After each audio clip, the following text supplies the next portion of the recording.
என்ன நண்பா, ஃபினான்சியல் சம்மந்தமாக ஒரு குட்டி ஸ்டோரியை நம்ம பார்க்கலாமா? ஸோ ஃபினான்சியல் அப்படின்னாவே உங்களுக்கு அக்கௌண்ட்ஸ் தெரிஞ்சுக்கணும், அது தெரிஞ்சுக்கணும் சொல்லிட்டு நிறைய காம்ப்ளிகேட் பண்ணிகிட்டு இருக்கீங்க. ஸோ அதெல்லாம் எதுவுமே கிடையாதுங்க. ஃபினான்சியலுங்கிறது ஒரு எளிய வகையான ஒரு விஷயம் தான். ஸோ ஃபினான்சியலாக நீங்கள் க்ரோ ஆகணும், ஃபினான்சியலாக நீங்கள் மேனேஜ்மெண்ட் பண்ணணும் அப்படின்னா நீங்கள் இன்வெஸ்ட்மெண்ட்டுங்கிறது கற்றுக்கணும். ஸோ இன்வெஸ்ட்மெண்ட் சாப்டர் நீங்கள் படிச்சிட்டிங்கன்னா வைங்களே, ஃபினான்சியலாக உங்களுக்கு ஈஸியாக இருக்கும். ஸோ இன்வெஸ்ட்மெண்ட் வந்து ரொம்ப ரொம்ப முக்கியமான ஒரு சாப்டருங்க. ஸோ உங்கள் லைஃபுக்கு தேவையானது என்டர்டைன்மெண்ட் கிடையாது, ஃபினான்சியல் தான். ஸோ அதுக்காக நீங்கள் இன்வெஸ்ட்மெண்ட்டுங்கிற ஒரு சாப்டர் நீங்கள் வந்து உங்களால் தெரிஞ்சுக்கிட்டிங்கன்னா வைங்களே, ஸோ பேசிக் தெரிஞ்சிச்சுன்னா போதும், உங்களால் வந்து கண்டிப்பாக க்ரோ பண்ண முடியும். ஸோ இன்வெஸ்ட்மெண்ட்டோட பவர் என்னங்கிறது ஒரு பெஸ்ட் எக்ஸாம்பிளாக உங்களுக்கு கண்ட்ரி வச்சு நான் ஒரு எக்ஸாம்பிள் ஒன்று சொல்கிறேன். இப்போ உலக நாடுகளில் பார்த்தீங்கன்னா வளர்ந்த நாடுகள் அப்படின்னு டாப் 4 கண்ட்ரிஸ் எடுத்துக்கிட்டீங்களே, ஜெர்மனி இருக்கும், USA, ஜப்பான், சைனா. ஸோ இந்த 4 கண்ட்ரி டாப் 4 கண்ட்ரிஸ். ஸோ இந்த 4 கண்ட்ரியில் இருக்க மக்கள் வந்து எவ்வளோ பர்சன்டேஜ் பேர் இன்வெஸ்ட் பண்ணுறாங்க அப்படின்னா 50-60% பேர். எப்படி பாதிக்கு பாதி மக்கள் வந்து இன்வெஸ்ட்மெண்ட்டை பண்ணிட்டு கம்பேரிட்டிவ் நம்ம நாடு எடுத்துக்கிட்டிங்கன்னா இன்வெஸ்ட்மெண்ட் பண்ணுறவங்களோட சதவீதம் பார்த்திங்கன்னா 10-15% தான் இருக்குது. ஒரு 20% கூட 20% நம்ம ஒன்றும் இன்வெஸ்ட்மெண்ட்டை ஸ்டார்ட் பண்ணோம். ஸோ நம்ம மட்டும் ஏன் இவ்வளோ வீக்காக இருக்கும் அப்படின்னு பார்த்தீங்கன்னாங்களே, ஒரு முக்கியமான ஒரு சில காரணங்கள் நான் சொல்கிறேன். இன்வெஸ்ட்மெண்ட்டுங்கிறது நமக்கு ஒரு பழக்கப்பட்ட விஷயமே கிடையாது. இது வந்து ஒரு புதியதான நமக்கு பழக்கப்பட்ட விஷயங்கள் பார்த்திங்கன்னா சம்பாதிக்கிறது, அதை சேமிக்கிறது, அதை செலவு பண்ணுறது மட்டும்தான். ஸோ நம்ம இன்வெஸ்ட் பண்ணுறோம் அப்படிங்கிற ஒரு ஐடியாலஜிக்கல் திங்க் வந்து நமக்கு எப்பவுமே இருந்ததே கிடையாது. ஸோ அதுதான் முக்கிய காரணமாகப்படுது. ரெண்டாவது பார்த்தீங்கன்னா எக்கனாமிக்கல் ஃபேக்டர். நீங்கள் சம்பாதிக்கிறது உங்கள் செலவுக்கே சரியாக போகும்போது நீங்கள் அதை எப்படி சேமிப்பீங்க, எப்படி இன்வெஸ்ட் பண்ணுவீங்க. ஸோ இந்த ஒரு ஃபேக்டரும் உங்களுக்கு. மூணாவது பார்த்தீங்கன்னா இன்வெஸ்ட்மெண்ட்டான தவறுதலான புரிதல்கள். அதாவது இன்வெஸ்ட்மெண்ட்டுங்கிறது ஒரு லாங் டைம் ப்ராசஸ். நீங்கள் அதை வந்து சின்னதாக ஷார்ட் டைமில் முடிக்கணும்னு நினச்சது ஒரு மிகப்பெரிய தவறான விஷயம்.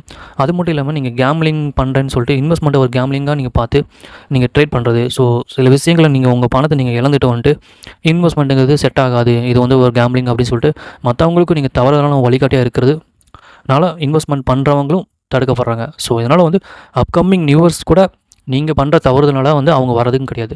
ஸோ இதெல்லாம் இன்வெஸ்ட்மெண்ட்டுக்கான பாதிப்புகள். அது மட்டும் இல்லைங்க, முக்கியமான ஒன்றுன்னு இண்டிவிஜுவாலிட்டி. அதாவது நீங்கள் இன்வெஸ்ட்மெண்ட் பண்ணுறீங்க அப்படின்னா உங்களுக்கு தனித்துவம்ங்கிறது ரொம்ப ரொம்ப முக்கியமான ஒரு விஷயம். உங்களோட அனலைஸ், உங்களோட ஐடியாலஜி, நீங்கள் இன்வெஸ்ட் பண்ணுற பிளான்ஸ் எல்லாமே உங்களதாக இருக்கணும். நீங்கள் மற்றவங்களோட சஜஷனை எடுத்துக்கிட்டு மற்றவங்களோட ஐடியாலஜி நீங்கள் ஒர்க் அவுட் பண்ணிங்கன்னா ஸோ அது வந்து எந்தளவுக்கு ஒரு சக்ஸஸ்ஃபுல்லான இருக்கும். ஸோ இதனால் நிறைய ஃபெயிலியரை நீங்கள் ஃபேஸ் பண்ண வேண்டிய ஒரு இடத்துக்கு நீங்கள் தள்ளப்படுவீங்க. ஸோ அதனால் நீங்கள் இன்வெஸ்ட்மெண்ட்டு நீங்கள் கற்றுக்கவே மாட்டீங்க. ஸோ அடுத்தவங்களோட சஜஷனில் நீங்கள் வந்து இன்வெஸ்ட்மெண்ட்டை ஸ்டார்ட் பண்ணிங்கன்னா கடைசி வரைக்கும் நீங்கள் சஜஷன் மட்டும்தான் நீங்கள் வாங்கிட்டு இருக்க முடியும். ஸோ உங்களால் உங்களுக்கு நீங்களே வந்து ஐடியாலஜியாக நீங்கள் இண்டிவிஜுவாலிட்டியை நீங்கள் பில்ட் பண்ணவே முடியாது. ஸோ இண்டிவிஜுவாலிட்டியை நீங்கள் பில்ட் பண்ணணுன்னா ஸோ நீங்கள் தான் உங்களை லைஃப் லாங்காக வந்து ஒரு செக்யூராக இருக்குங்கிறது எந்த ஒரு மாற்று கருத்தும் கிடையாது. ஸோ இந்த விஷயங்கள்லாம் பார்த்திங்கன்னா நம்ம இன்வெஸ்ட்மெண்ட்டை தடுக்கிறதுக்கான ஒரு விஷயங்கள். ஸோ இதெல்லாம் நம்ம வந்து ஃபஸ்ட்டு பிரேக் பண்ணிவிட்டு அதுக்கப்புறம் நம்ம உள்ளே வந்தோம்னா நம்ம அழகாக இன்வெஸ்ட்மெண்ட்டை நம்ம ஸ்டார்ட் பண்ண முடியும். ஸோ இன்வெஸ்ட்மெண்ட்டை நீங்கள் ஃபஸ்ட்டு பேசிக்லேருந்து கற்றுக்குங்க, ஒன்றும் அர்ஜென்ட்லாம் கிடையாது. ஸோ பேசிக் என்ன, இன்வெஸ்ட்மெண்ட்டில் எத்தனை பிளான்ஸ் இருக்குது, என்னென்ன பிளான்ஸ் என்னென்ன மாதிரி ஒரு ப்ராஃபிட் கொடுக்கும், என்னென்ன வந்து ப்ளஸ் ஆர் மைனஸ் இருக்குது அப்படிங்கிறது நீங்கள் தெரிஞ்சுக்குங்க. ஸோ இன்வெஸ்ட்மெண்ட்டோட பேசிக்கே தெரியாமல் நீங்கள் இன்வெஸ்ட் பண்ணுறது ரொம்ப ரொம்ப தவறுதலான ஒரு விஷயம். ஸோ பேசிக்ஸ் வந்து நிறைய விஷயங்கள் வந்து இப்போ சோசியல் மீடியாவிலே அவைலபிளாக தான் இருக்குது. ஸோ நீங்கள் வந்து இதை கற்றுக்கிட்டு அதுக்கப்புறம் நீங்கள் இன்வெஸ்ட் பண்ணிங்கன்னா உங்கள் கெரியர் க்ரோ ஆகும். கெரியர் மட்டும் இது க்ரோ ஆகாதுங்க. ஸோ நீங்கள் விதைக்கிற விதை தான் நாளைக்கு வந்து ஒரு பெரிய மரமாக வளரும் அப்படின்னா ஸோ உங்கள் தலைமுறைக்கு அடுத்த தலைமுறைக்கும் ஒரு நல்ல விஷயத்தை நீங்கள் கொடுத்துட்டு போவீங்க.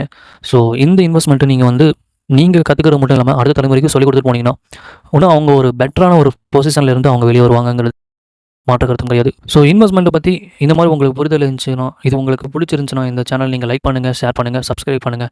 ஸோ மேலும் இன்வெஸ்ட்மெண்ட்டுக்கான பேசிக்ஸை என்னால் முடிஞ்ச எனக்கு தெரிஞ்ச தகவல்கள் எல்லாமே உங்களுக்கு நான் நண்பராக நீங்கள் தெரிஞ்சுக்கணுங்கோசரம் நான் கண்டிப்பாக ஷேர் பண்ணுறேன். ஸோ ஒரு நல்ல விதையை நல்லதை நம்ம உருவாக்கும். வாய்ப்புக்கு நன்றிகள். மீண்டும் சந்திப்போம் நல்ல பதிவில்.